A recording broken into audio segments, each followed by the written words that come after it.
Anybody heard the number 13? No. Obviously, I've heard this my whole life. It's pretty interesting. I just did a video and I turned it off and it was the number 13th video. I probably could have told you that without looking at it. But I recently watched something that was really cool, and it confirmed some things for me about potentially why we're here on this planet. My dad talks about sometimes as above, so below. You guys heard that before? As above, so below, as within, so without. You know what I'm talking about?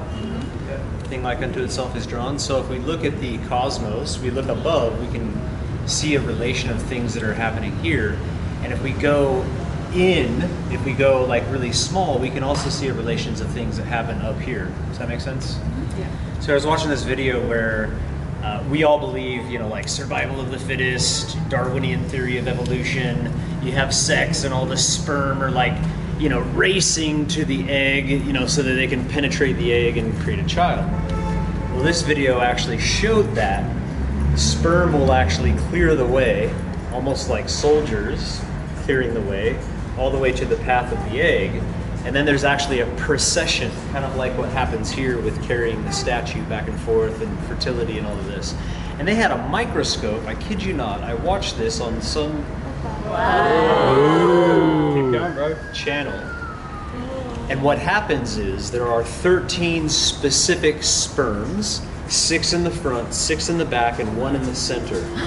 And they are going towards the egg, towards the egg, towards the egg, towards the egg. When they get to the egg, they all line themselves up on the egg and they vibrate.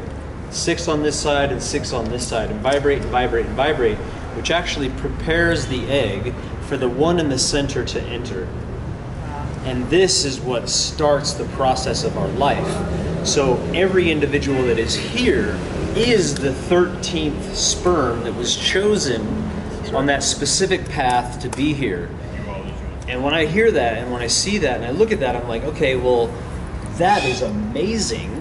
And if we're saying as above, so below, here we are, all of us on this big egg, potentially, this big planet. And what if there's a potential that we're all here really to seed this earth?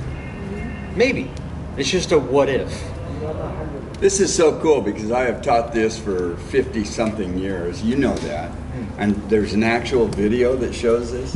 I have taught this. They're not fighting. They're not trying to get to the egg. They're opening a pathway. You know that. I can't believe there's a video for it. I got to watch that. Yeah. That's cool. I'm a twin. How does that work? There was probably 2 processions and 2 eggs, and you both were badasses. And one was Luxor and one was Karnak. Yeah. Look, I'm what if. We can go on forever with what if, right? I love the word if. It means imagination's future. It was an acronym, and that's how it came into being. What if? A lot of people get angry if you say, well, what if we don't say if? No. Imagination's future is everything. True? Well, it is. Shut up now. Okay. An invitation as we sit here in the dark is to do a calibration and use the word Om a few times to have a little bit of a calibration and perhaps bring in some of the light that we've been exposed to today. And see how we can bring it into our grounding. Everyone up for something like that? Let's do it. So we do have a couple of really wonderful voices in this group. Yet let's just do one as a group together and just on 3. Everyone take a deep breath.